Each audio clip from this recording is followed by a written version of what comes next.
We'll go for this. Hello, viewers. Good evening, and welcome to another exciting episode on The Professional. It's a beautiful Friday evening, and I want to especially appreciate you and thank you for joining us in this stream.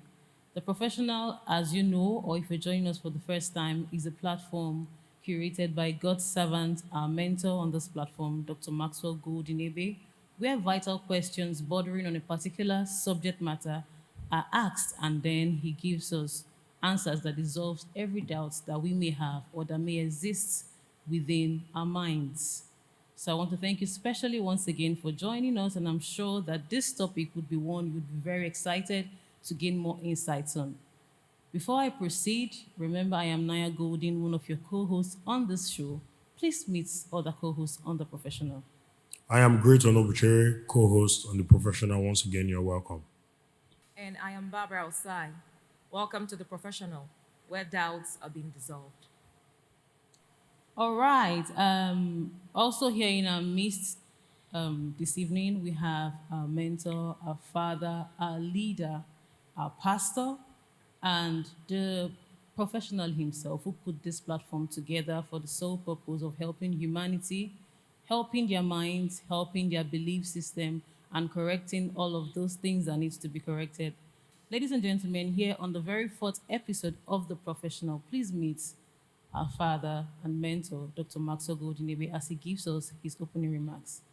Good evening, Daddy. Good evening. Good to see you. Thank you, Daddy. Good evening, sir. Guys are looking beautiful Thank you, sir. and handsomely suited. Thank you, sir. Well, there are certain things I would like to dress before I go down to our questions. And then, number one is the language of marry your soulmate. Number two, marry your lover. And number three, marry somebody who you are used to. What about marrying somebody who has a purpose with you? Marriage is having this crack because we marry for love, we marry for soulmate, but we don't marry for purpose. And I want to change the narrative by saying that marrying purpose is the easiest way to gain access to love and to gain access to a soulmate. But if you marry love and don't marry purpose, you will end up not loving and you will end up not having a soulmate with your life. Please, as I begin this dress, marry purpose and your life will fall in place as the Lord has divinely placed it. You're welcome to the professionals. Thank you so much, God servant, for that wonderful expository. I'm sure you're wondering why he began with Mary. We're going on this fourth episode of The Professional. We're going to be talking about family unity and disunity. And that is why you heard our mentor begin with marriage.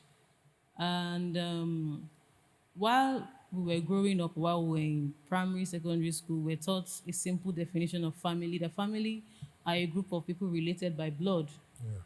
But as time proceeds and as we gain more experience, more knowledge in life, we realize that marriage cuts beyond blood ties. Family has proceeded to adoption, marriage, friendship, mentorship, and all of that. And I'd like to differ as much as family are a group of people related to us by blood. Family also borders around people who see you at your worst but still stand for and believe you. Family are people who give everything they have into making you become a better person or the best version of yourself. So I want to believe that family is not just those who were given birth, who are siblings or spouses by relationship of blood ties, but family proceeds to people who you have around you, because you would agree with me that sometimes there are people you call family and they are not even family to you, and there are people who are not even related to you by blood who stick closer than family with blood ties. So in a nutshell, family is not who you come from or who you grow with, and family is not your blood but the people around you who make you become what you're supposed to be. So on that platform, sir, I'd like to really ask you this question. And there are three in one questions I wrote down here. Firstly, I want to ask, what does family truly represent to you? And what should be called family to us? And in that same line, if our blood tie family don't represent family to us, like, I don't mean by marriage, I mean by parents, by siblings, by relatives, they don't treat us as family, is it wrong to stay away and then adopt to people who see you in that light or who stand for you more? Do we call that family disunity? And the third one is vice versa. There are sometimes I've seen people or myself take people as family, but for example, you might look at someone and say, "This is my mother, this is my father, this is my sibling, this is my aunt." Like, you want to treat them that way, but it's not reciprocated. What should people in such scenarios do? The Bible has given us a proper culture on how family should be seen. And we should try not to secularize family. Family is very spiritual. It's a spiritual act. And if we define family from the context of spirituality, it just simply means a man and a woman coming together to produce. That's the context of how God framed nature to have his production. And what's the purpose? The result should be, what's the purpose of the family? And I've always said, anything that comes together must have a plan for it. So what's the plan for a family? The plan for a family is to produce the future. Family means the future. Family means the foundation. Family means the fruitfulness. Family means the defense. Family means the secrecy. Family means the structure. Whatever you see our secular system become is rooted from the family. Yeah. And that is why you don't just marry. Yeah. If I know what I know now, before you come to say, "Sir, I want to marry somebody," I ask a simple question. Do you see yourself in 50 years with this person? Not in love, but with purpose. Yeah. If you say no, I'll tell you that's not your husband or that's not your wife. Because family foundation should be purposeful. Because I should see myself broader, bigger, ahead. Sometimes I sit. I'm very conscious of not what I will leave behind, but what I will build behind. The people I will build, whatever is left behind, it's not a problem if people have been properly built. So who am I building behind? So the moment I build one person in a family, I've sustained a legacy of a lifetime. Yeah. So family are people coming together to fulfill a purpose. And the purpose must start with a proper foundation. And for that to play itself, two people who understand their destiny in life must get together. Not with love, not by soulmate, but by purpose, which is going to get into a program. We may, in the process, make mistakes in the program, yes, but we are sure that we have a purpose to fulfill. That way, love will play. Yeah. And when love play, familyhood is playing itself. Yeah. Growth will play itself. And achievement will play it from there. Thank you, sir. You're welcome. My second question. Yes. I said, if blood tie doesn't treat you as family. Family is family. Family will not be, though we have seen disappointment from people who are blood related to us, but they are family. Yeah. And you can't take that. Okay. Let's establish that no matter how wicked somebody is in your family, that's your family. Why is the blood by blood? Exactly. That you can't take from. They didn't behave well, but they are a part of your life. Yes. So if there is a need for adoption, now you now have to have a relative connection now that you feel this person has played a better role than a family member. The person can be in that state of familyhood by adoption, no problem. But that person can superior that act or reduce the act.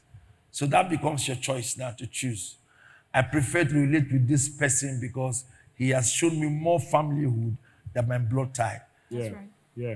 So that becomes a decision, not a command, by the act of the person in your life. Yeah.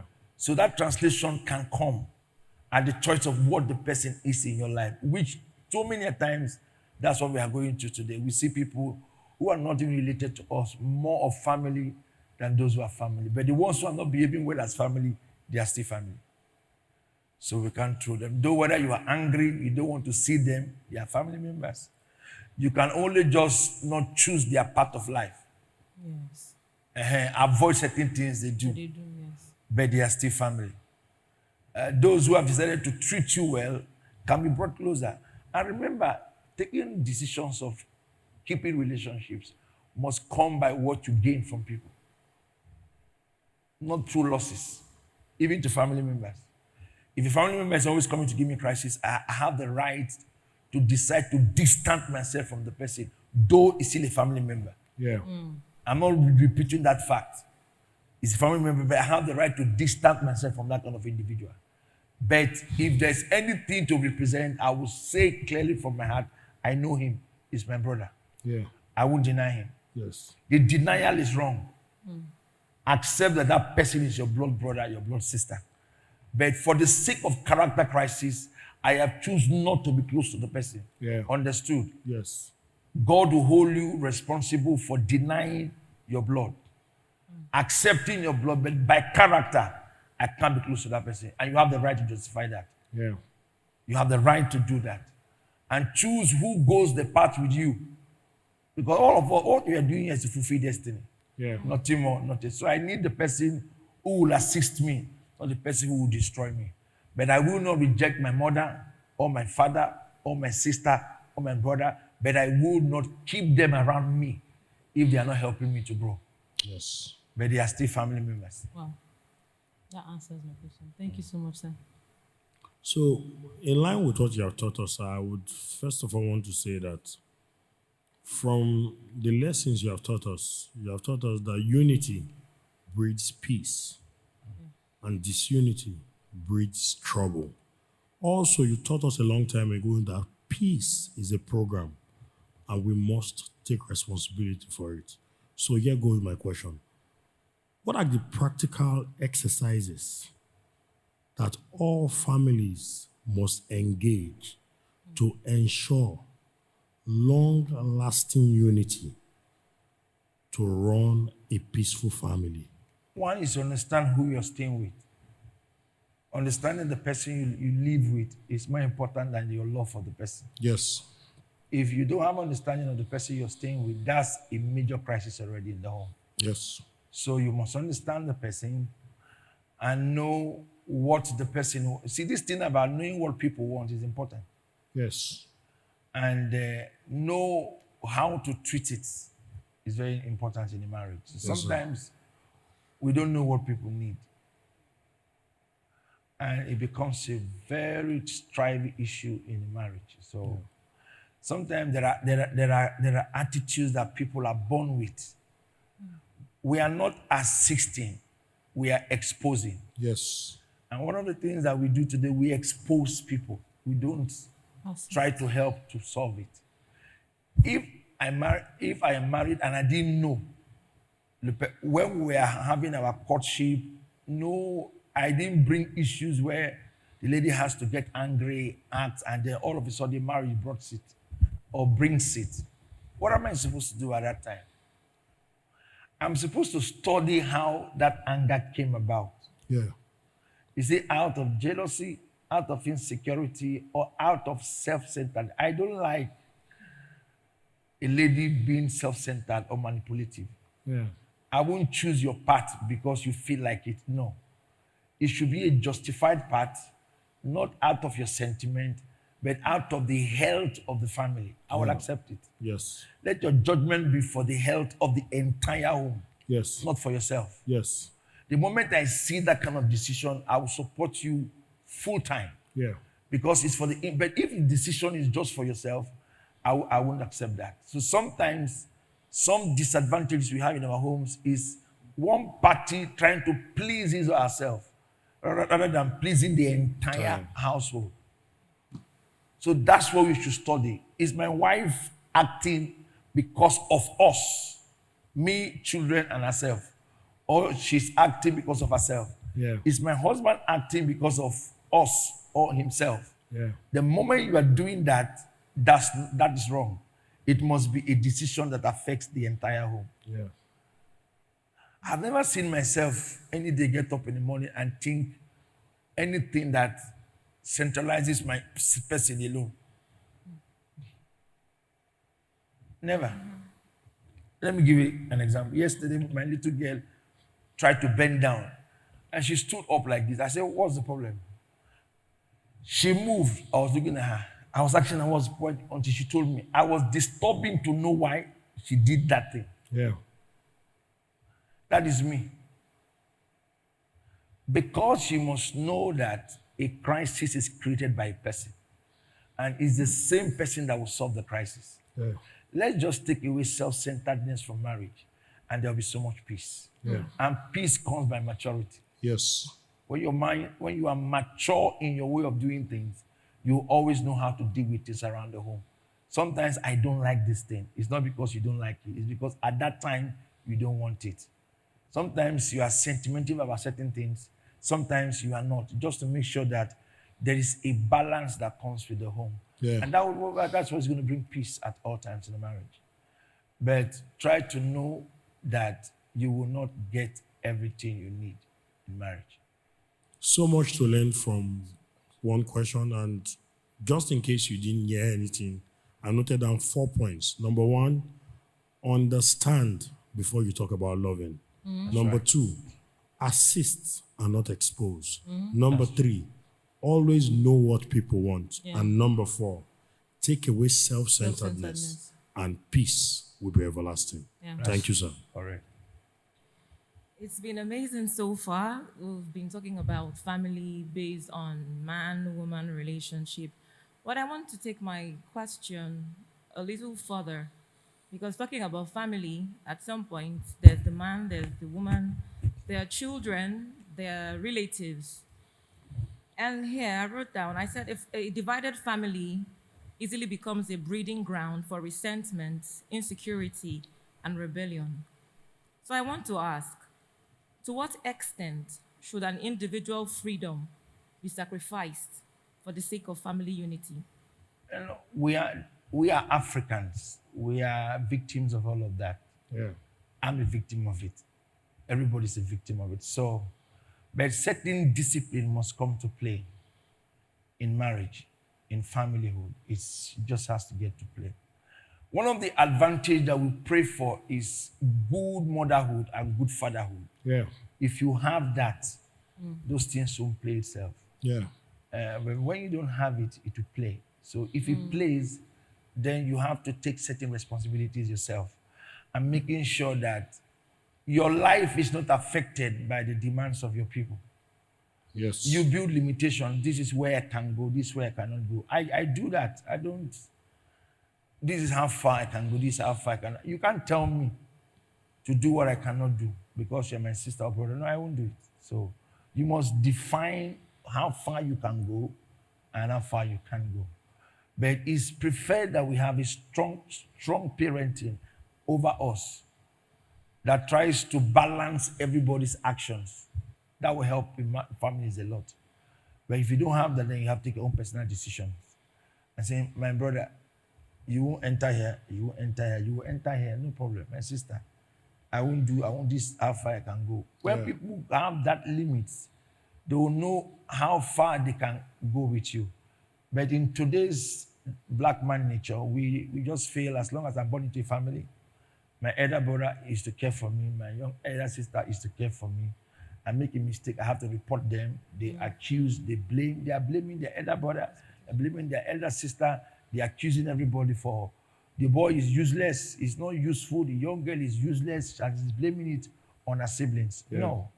You must know that you also have responsibilities to carry out. Yes, sir. The family must teach her people that though you belong to a place, you also have a part to play in the place. Yes, yes, yes. And if that is not taught, those who keep giving will keep diminishing. Very correct.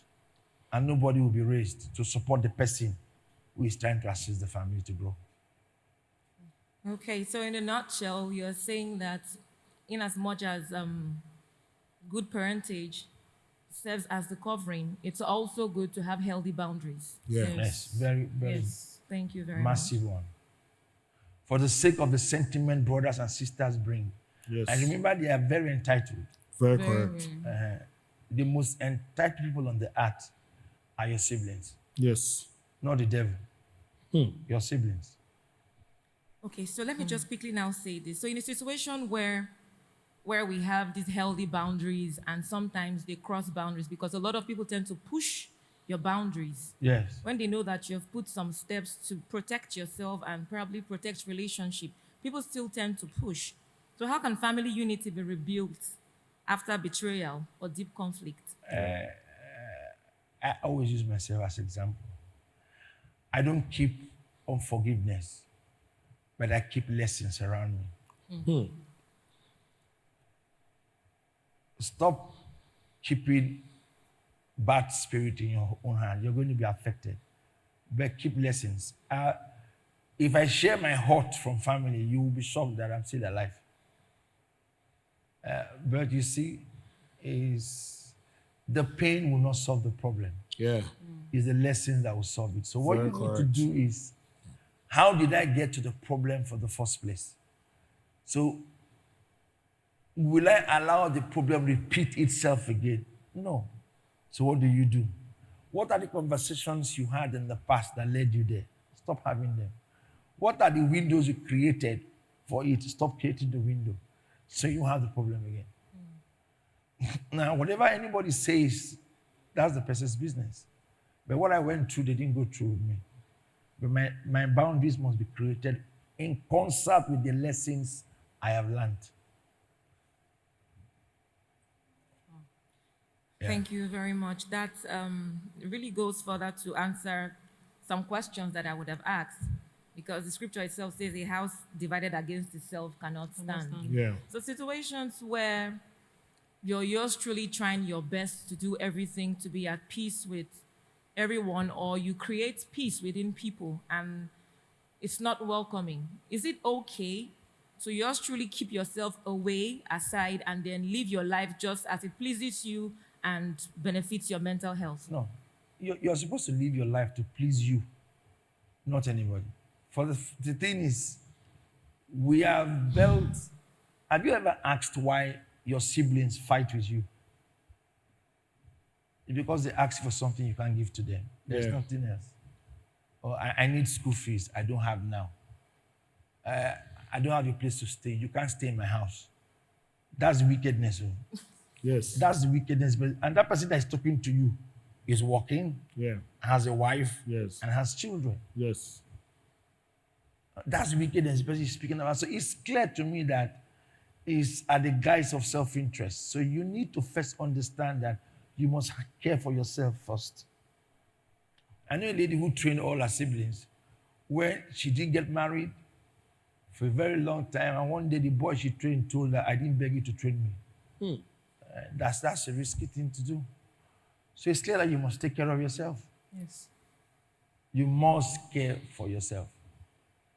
Because you will waste your time with them, and when it's time for them to leave you, they will do it with their eyes open and never return back to you again.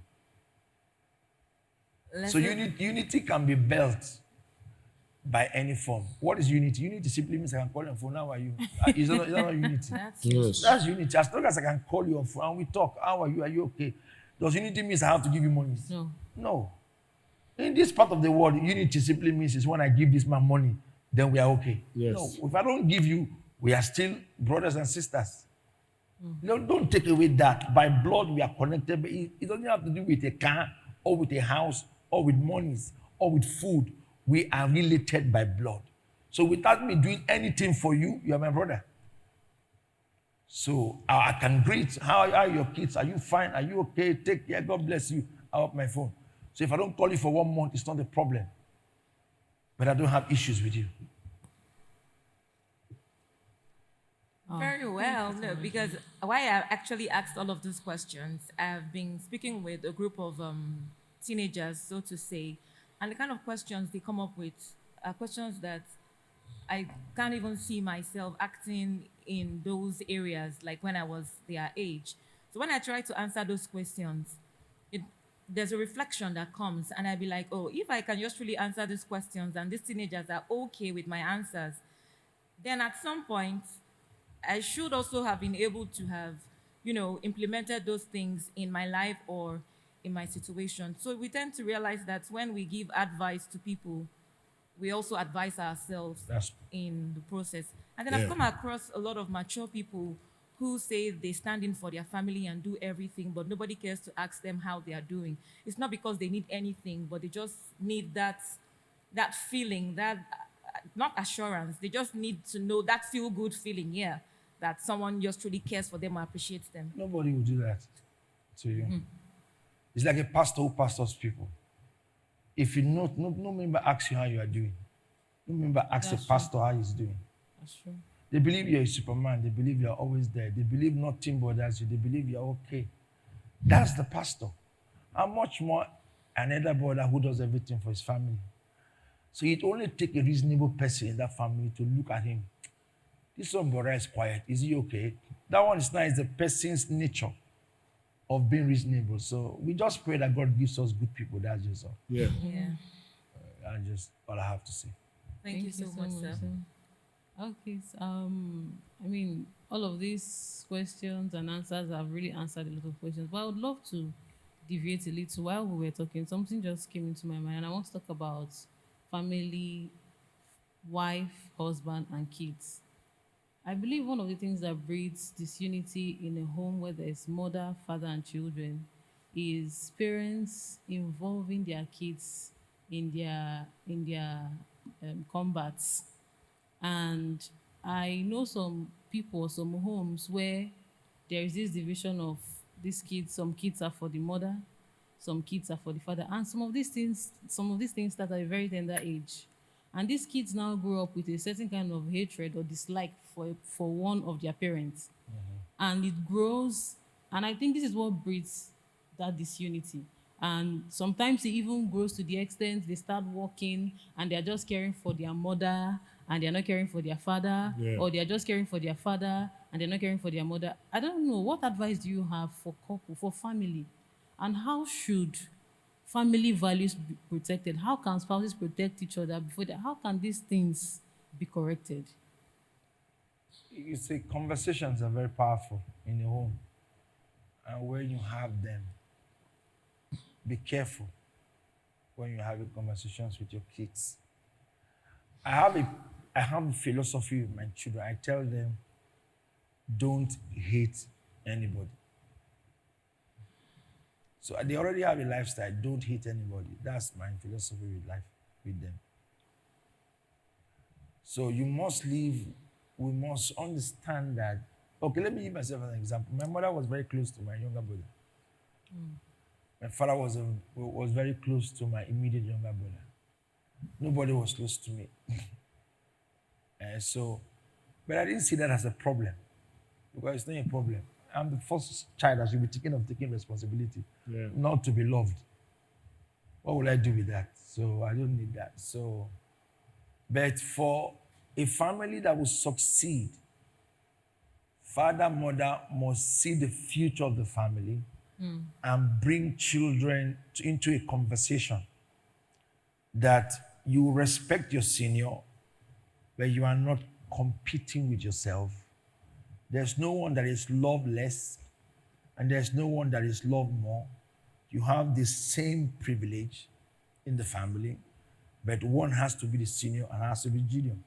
And then where it's time for correction and somebody is wrong, let the correction be openly done that this person is wrong and is punished for it. Yeah. There should be no sentiment of anything. And when there are conversations being held that connects to husband and wife situation, don't go behind your children and try to defend yourself to your kids. No.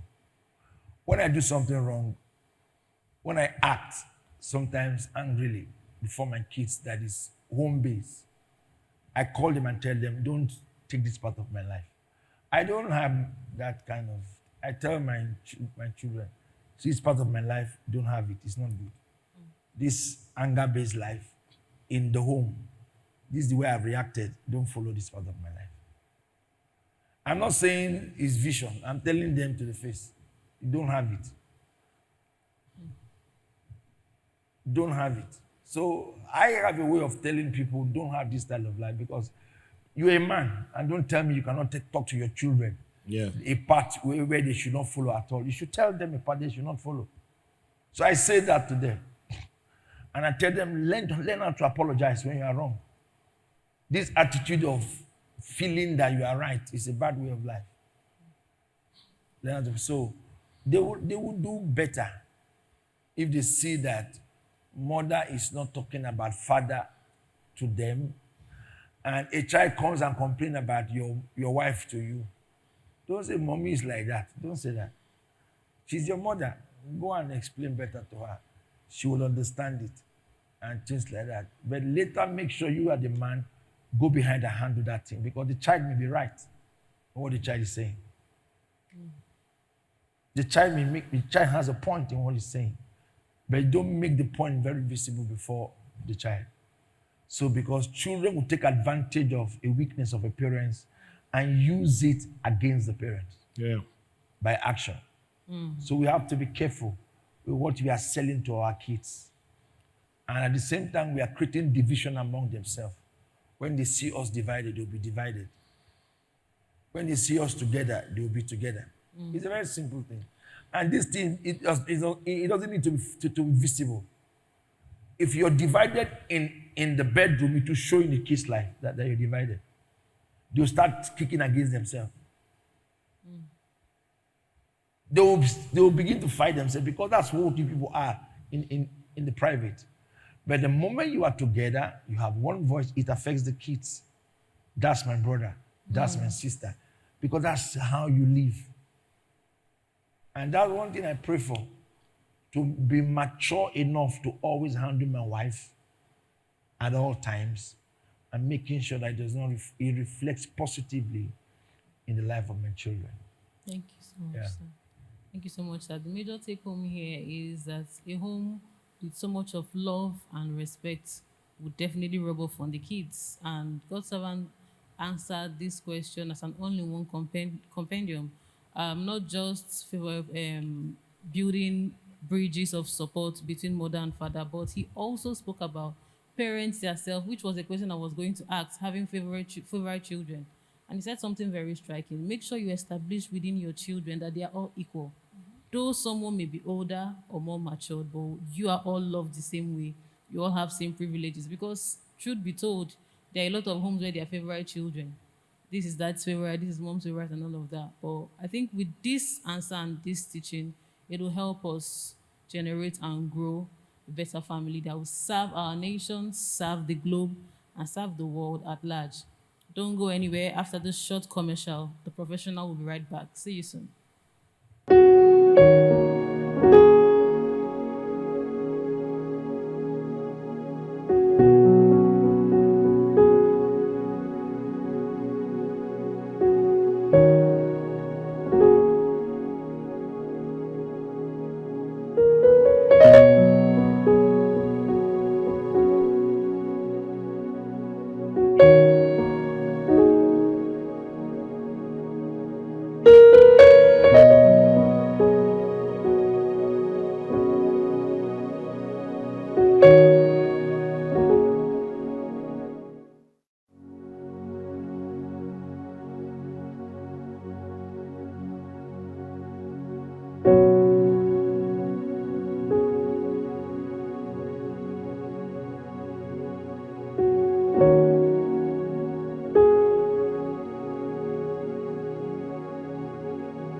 You're welcome back. If you're just tuning in, this is The Professional, and we are discussing the topic family unity and disunity.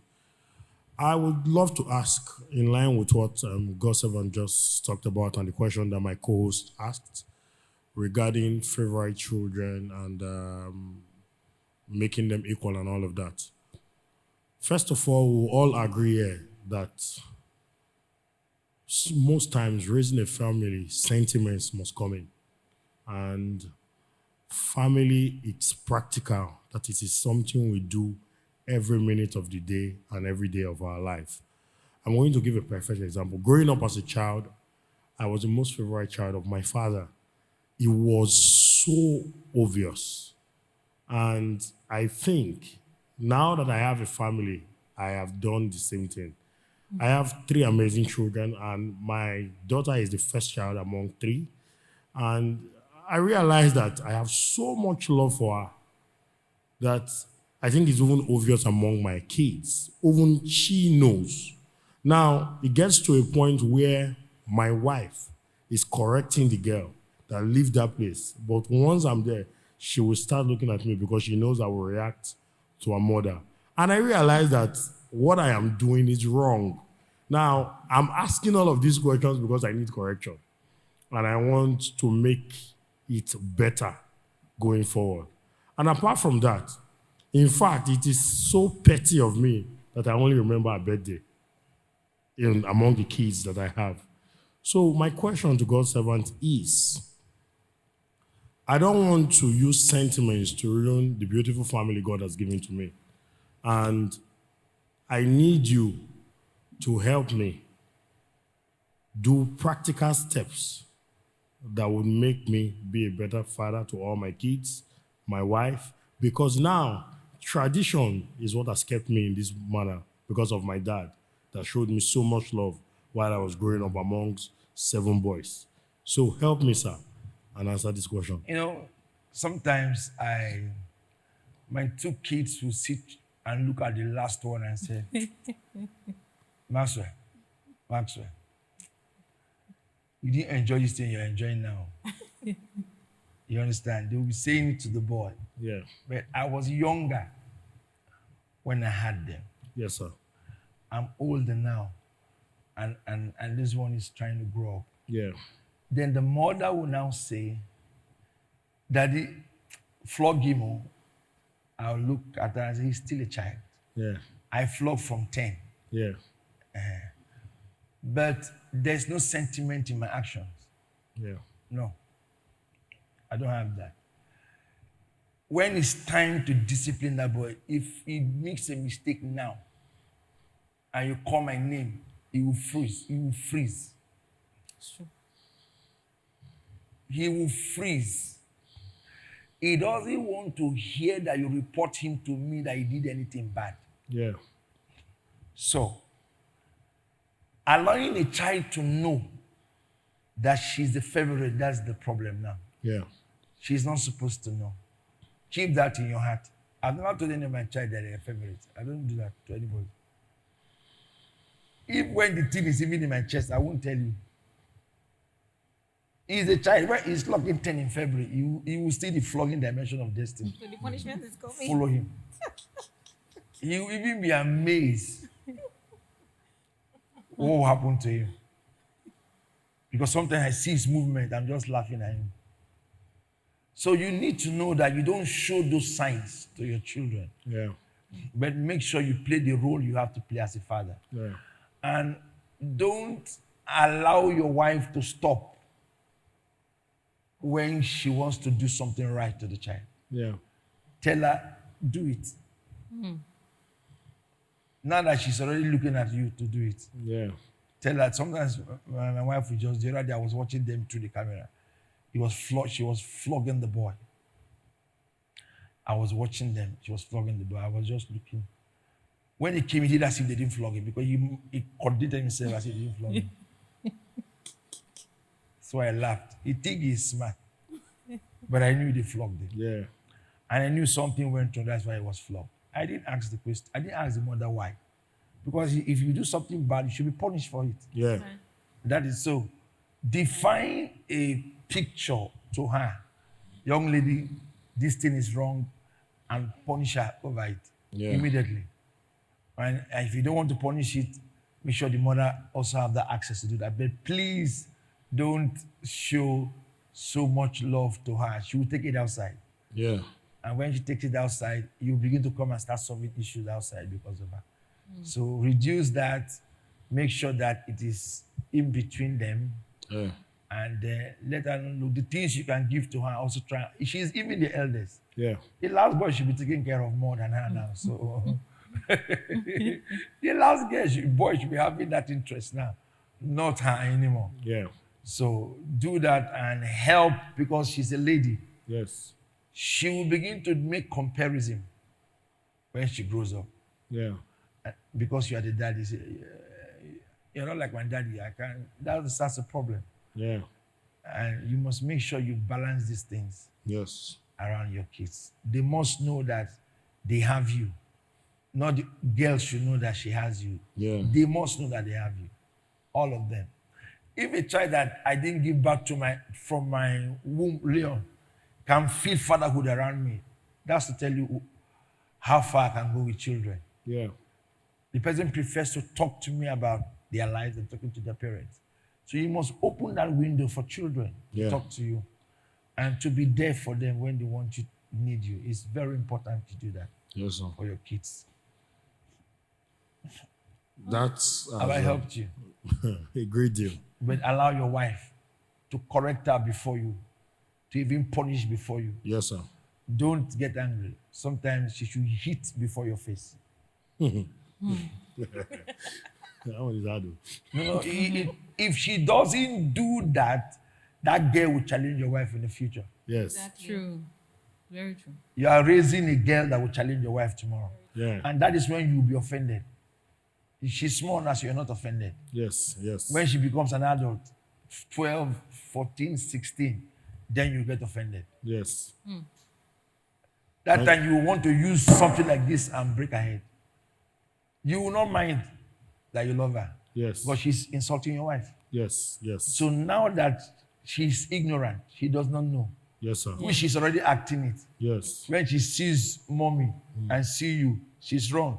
She now has the energy to stand. You won't do me anything. She's saying it in her mind. Yes. There's nothing you can do, mommy. You won't do anything. When she's around us, she'll say it to your wife. Yes. And that's where you get offended. Yes. Now that she's not saying it, handle it. So tell her when you go home from here, anytime the child is wrong, whether I'm there, discipline her. Yes. But let her not do it to please herself. Let Yes. it be proper discipline. Yes. My own is that don't just beat because you have to beat. Punish because there is a reason for a child to be punished. Yes, sir. That you should allow. Thank you so much, sir. So for those of us who have favorite children, a balance has been put in place. Please, very listen important. and be blessed. Thank you. Oh, I think this final note of God's servants also leads to a question that I have here, and it's about family sentiments. Yeah. And some people mistake family sentiments for family unity. There are Yeah. a lot of family that are united with a common goal of wrongdoing. That's true. Sisters against somebody, and that is unity to them. Wife and husband against a particular, probably a church or something, that is unity to them. And I feel like family turn more blind eye to wrongs than even individuals. People can do anything to. I know you don't do it, and I learned that from you. That no matter how much blood tie you have with people, when it's time to be corrected, they have to be corrected. As a matter of fact, they should even be like what you've just told the King Great. It should even be corrected more because of the future, Yeah. because of the damages you want to avoid. Yes. So my question is, what is your counsel to family who can conceal anything, cover up anything? Do you know some people can go to the extent of, for example, somebody knows that the child, let me not go into heavy crime, is involved into something very wrong. They can give away another person, but they won't do that for their children. There are a few responsible and reputable parents who would say, discipline, this, whether it's my child, take him away, he's wrong. As I pay the repercussion of what you have done. But I see a lot of people, even in workplaces, even in general, in life in general, you see siblings, they just cover up for each other, stand for each other in wrong. Is that, I think in their mind, they feel like they are helping each other. But to me, I feel like you're not even helping. Because if I can't tell my sister that she's wrong, or if I can't correct my sister, then I'm not helping her. Yeah. I shouldn't defend her. Yes. And this thing about defending in public and correcting in private is also a problem, because I feel like some people defend in public and still defend and don't even bother to correct in private.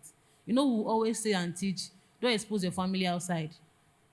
But some people don't even have the mind to do that private conversation of correction. The person you should not expose in public is your wife, it's your father, it's your mother. Yeah. Wife, father, mother. Yes, father, your mother. siblings exposed in public. But let me give you a story. There's a movie I watched. The guy is the boss of the company, and the son is supposed to be the head to the office. So he connived with a certain member of the office. They did something bad, and it's a police case. He will be arrested and things like that. The man brought police, and when he discovered that his son was there, the son said he won't be arrested. He said arrested. They gave the boy was in prison for 2 years. He said put him there. Put him there. For him to have the heart to do that, let him face the consequences. Yeah. So you won't tell me that you shouldn't be correct. Correction is not for the purpose of showing that you are right. It's the purpose of showing that that person needs to do what is right, not you who make the correction. Me correcting you, I don't need corrections. You need the correction. So I'm giving you to help you do better. But I won't stand and correct my mother in public, Yes. Yes, yes, or my father in public, or my wife. yes. But I will do that correction in private. Yeah. But for your siblings, you can correct them, stand against them in any sphere of life. I was talking to my sibling the other day. Say, if you're getting involved in this, to make sure you are right. If you're wrong, they come here. I won't answer you. If you're wrong, I won't answer you. Straight up. Somebody that is close, blood tied, did something to me that I'm not supposed to forgive till I go to the grave. But because it's somebody that gave back to me, I'll let it go. Jesus come. And I'm not feeling bad about it. You need to understand who to forgive, who to honor, and who to respect. You have to respect your wife and husband. You have to honor your parents, Yes. but your siblings. Yeah. The Bible did not tell us what to do to them. Yeah. The Bible didn't tell us what to do to them. Correct them when they are wrong and stand against them when they are doing a bad thing. In public. In public. Do it in public. I dealt with my younger brother in public. He came to my office, opened the door, entered, sat down. When I didn't ask him to sit down there, I said, come on, get out of here. Get out of here now. Because the lessons you teach are easily passed through your siblings. Yeah. No matter what you do, the lessons you teach in life are truly passed through your siblings. There is no other thing. So if you are not defining relationships properly and trying to protect things, then don't teach me. I won't listen to you. Because I expected you to say your brother did a bad thing. You didn't say it. So I don't see why you're going to tell me what I did bad. Yeah. Yeah. So I am blunt about that.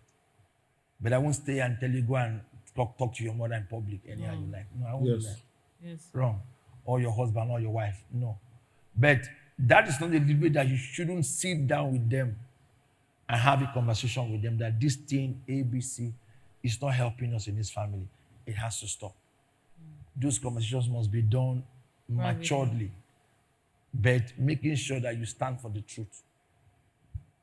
But for your siblings, and let me give you a story that was shocking. I was in the choir now. My younger sister was the leader of the choir. Yeah. I was paying a transport to church. So I will come late because if you come late that time, you will kneel down. She's uncomfortable. So what I was doing was when I come, I will on my own just go and kneel down.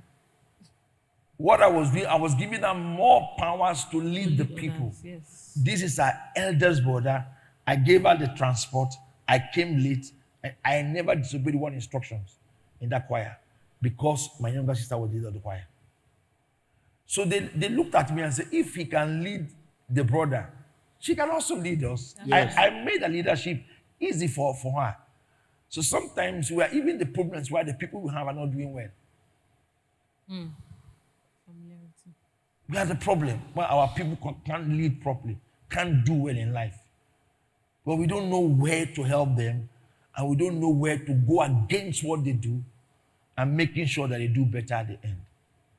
I pray I help somebody. Yes. Man, Thank you. you Amen. have so much helped. I wrote something down here. I say unity does not mean the absence of conflict.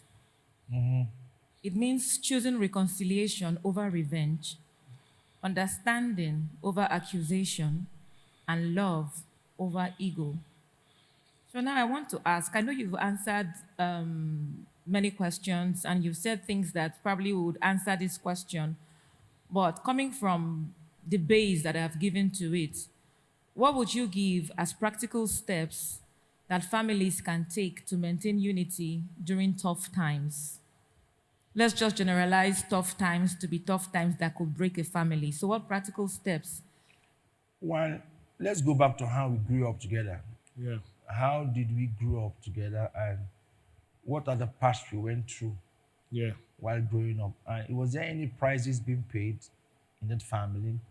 And was there any loss that led to our suffering? So that will now help us to know the kind of purpose to drive us ourselves. So see, the thing is, there is no pain that cannot be triumphed.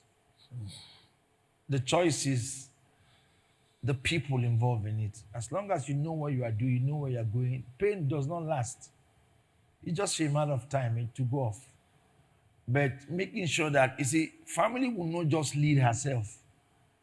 There must be an accepted leader in that family.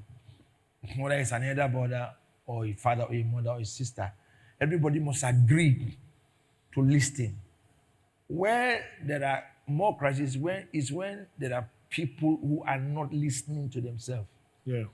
Even a younger brother can lead a family if they listen, because he can be more responsible. And then the family tails to him. For example, Barack is 44 years old when he was president. I believe if he sees in his family, how would he see him? As a leader. Yes. Yes, he's Yes. president of a country, he's a leader. So that office now will make him the eldest brother. So they will listen to him. So as long as you listen to the person who has something to offer, not money, ideas, advice, he behaves well. Yes. He knows what to do. Yes. Finish. If a family can accept that, crisis will not last for too long. Crisis stay too long when people are not listening to themselves. They come together, they are always trying to argue, and that's where the problem is. But if we would tend to ignore that and come together in one concert and always tend to listen to ourselves, we'll always come out with solution at the end. Okay, thank you. Let me quickly take this. I have a friend. They were actually supposed to have their father's funeral at their hometown. But in the course of doing things, they have step brothers. Their father has had a child before her own mom started giving birth. So there's an elder brother to them. To cut the story short, they planned to have the funeral at their hometown, but then they were supposed to do some traditional rites that would make that first child be in charge of everything. But then they said their father said, when he dies, don't do any traditional rites for me. I'm a Christian, bury me the normal way. So that became a bone of contention. They now said they would have to read the will before they do all of those things. They said, okay, if they have to read the will, let the will be brought and be read. And this other brother refused for the will to be read, that he should go ahead with the traditional rites and every other thing. So this family, they go to court to have an injunction to bury their father in Port Harcourt and do every other thing as, so it was a battle, not like a battle, it was a battle. So they had God, they had the police, they had everything in place.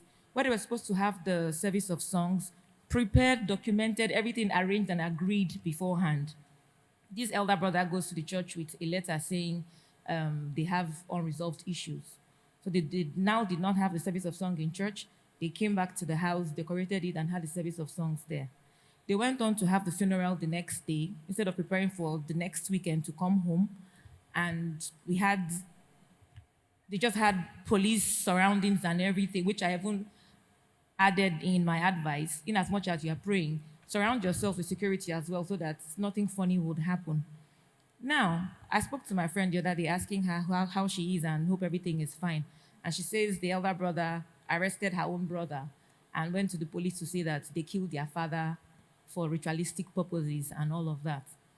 And I said to her, the simple thing is, this man does not know that he can fall down at this very moment and nothing will happen. Now he's saying that this happened for ritualistic purposes. The simple instruction to this is, do not bury me traditionally when I die. And now I have died. The man you are struggling for now is not here. If that man wakes up, will all of you not run away that the dead man has come back to life? The will that is to be read before they bury him, let's now read the will so that we can know what belongs to who. But because when they do the traditional rites, everything automatically will belong to the man's first child, whether legally or illegally or whatsoever it is. So in a situation like this, I do not know what else to say to my friend in comforting her, apart from giving her the word of God. And I said to her, how are you doing? And she said, me where police just arrest where police just arrest last week. The thing is this, you know, the problem is the father that is the late father, blessed memory, that is dead. Let's be careful what we do with our lives and what we build when we are around. And see this thing about definitions, they are very powerful. I've always said that fathers should begin to write their will when they are alive. Write it, share it when they are alive. Share your properties when you are alive if you have. If you don't have, give certain injunctions. Go to the family yourself and tell them you will not be buried in the village. Pay the things they need to pay by yourself. Pay it. Yeah. Clear everything has to do with the village. Allow your children to breathe. And may God not give you an elder son that is self-centered. Then you're finished. Because to me, all this fight is for properties, nothing less, nothing more. Yes.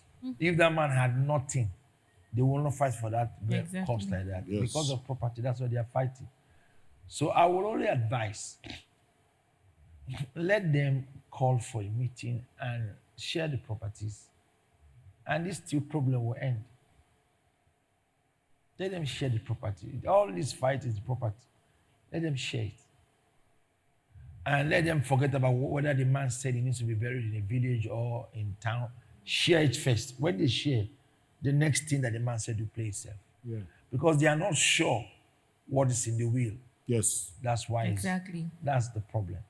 So let the lawyer call for a meeting and make that information known to everybody.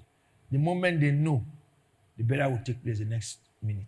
They already handled the burial in Port Harcourt and now did not go to the village. That's where the other boy now came and said they killed the man for ritualistic purposes. Police should Because go the arrest. will has not been read. Yes. They should read the will. He's still the same person holding the lawyer down from reading the will. Because he is not too sure.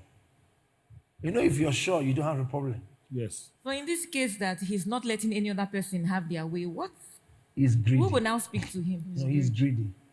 All they need to do now, if they can't read the will, then they should superior his oppression.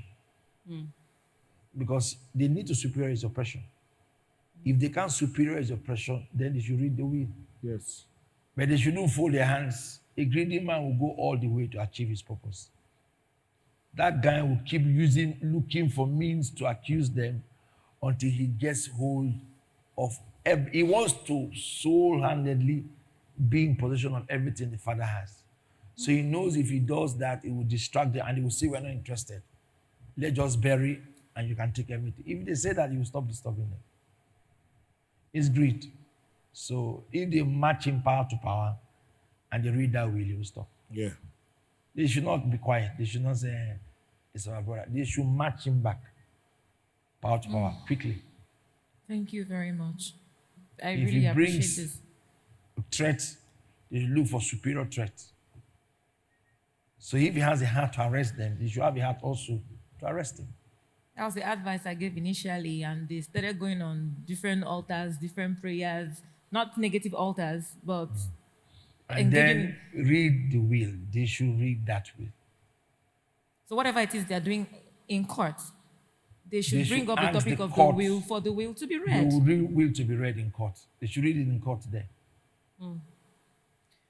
Thank you very much. If I haven't taken anything or if I cannot remember anything, for this episode, I will remember this because I am sure that this will bring a resolve to this issue. Thank you very much, You're sir. welcome. Thank you so much, sir. I know we have gone on and on about all of this. I wanted to ask a question, which I know is very obvious, but I will still ask. Why? I'll take from what Barbara had just said. Why do family go loggerheads like this over something as feeble as property? Because some family members are willing to kill each other for house, for car. I don't know why. And these are people related by blood. And this still brings me back to my very first question. This blood tithing, because the way family by blood fights themselves, some people who are not even related by blood don't fight that way. They fight very dirty. And secondly, I mean, Jesus Christ already said that a prophet is not honored in his hometown. So I would like to ask, what can be done? Or why is it that family don't value who they have? We need to start from parenting. Parenting has been our problem in Africa. I've always tell my elder boy that check after the people around you. Know how they are doing. Not only his sisters, everybody. I try to put that consciousness of paying compassion for people. Yeah. I do that all the time. And you can see them, how they live their lives. So they are very free people. They don't attach meaning to things. Let your children don't attach meaning to things. When they bring something to you and say, somebody says something like this, discard it. Say no. Yeah. Be open-minded. Let your kids be free. See, if you see any family where they are fighting, the father took one and said, come, I have so and so and so and so and so. If I die, I will give you. Yeah. That's wrong. If I have monies in my drawer, I won't show any of my kids where it is. No, it's none of their business. When it is time to show them, the person that needs to know will know. Yes. It's not meant for everybody to know. There are those who are to be cared for. Somebody needs to lead others. Yeah. And my own is I keep telling the person, be honest enough to care for your siblings. That's all. So when you see all of that, it boils down to the kind of conversations we are having with our children.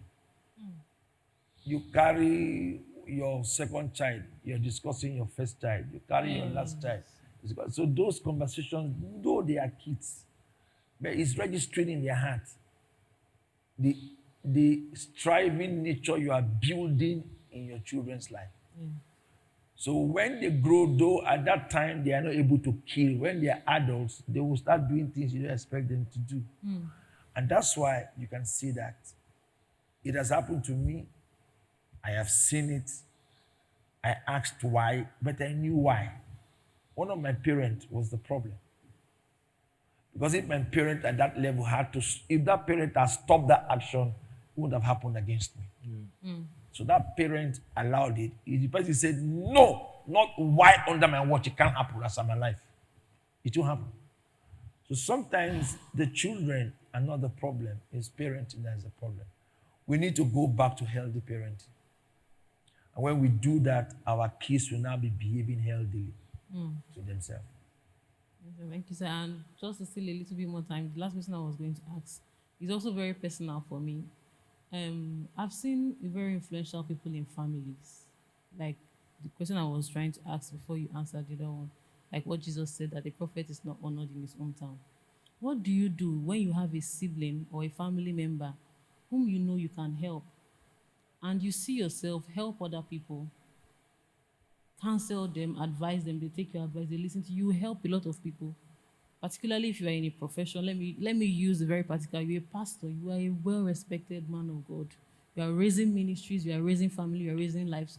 But those who are related to you by blood are making all kinds of mistakes.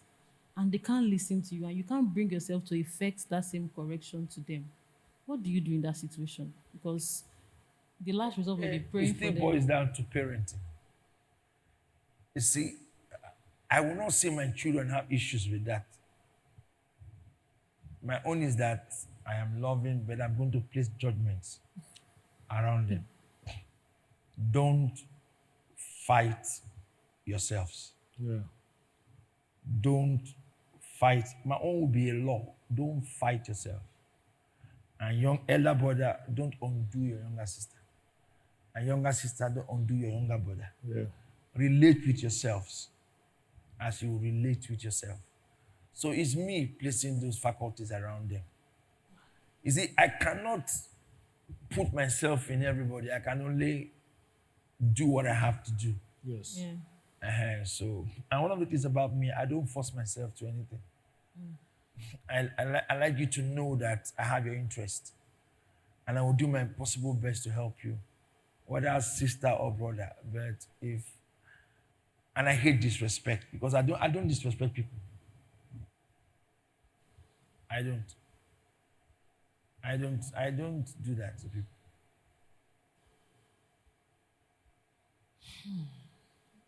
You know why I don't do that? Because I believe in everybody. But family sometimes will make you doubt yourself. Yeah. That's one of the things family, it will make you doubt who you are. And if you're not careful, you will begin to ask yourself questions if you're right yourself. So don't allow family to do that to you. They do that a lot to us. So I have outgrown that, and I have tried to make sure that I will help when I'm supposed to help. If they give me room, because you have to accept me Allow. before I play Yeah. my role in your Yeah. life. Yes. If you Yes. don't Yes. accept me, I can't play that role in Yes, your sir. life. Yes. So I tend to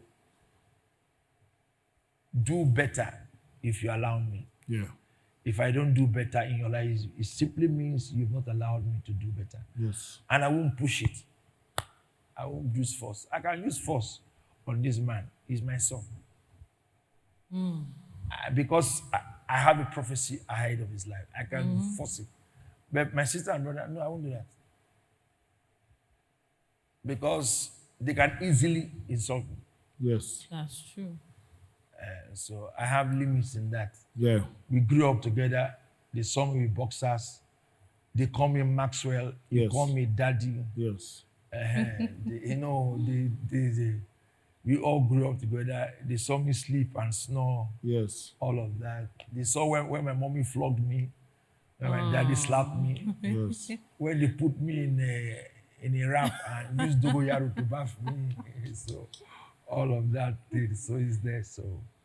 So if you push it, you have enemies in your family. Yeah. A lot of them. So what you need to do is to try to give what they accept and keep quiet and watch them. And one good part about it is that if you're the one who is useful, they will walk down in their movement of life and still come back to you. That's true. Because time and life don't lie. Yes. I'm alive, don't lie. Thank you so much. Time and life don't lie. And I'm very much aware that we all have taken a lot of nuggets, a lot of wisdom, a lot of counsel, bordering on this particular subject, family unity and disunity. And I want to thank God's servant, our mentor, Dr. Maxwell Golden, for this great insight that he has just given to us. And I also want to appreciate my co-hosts for beautiful questions asked.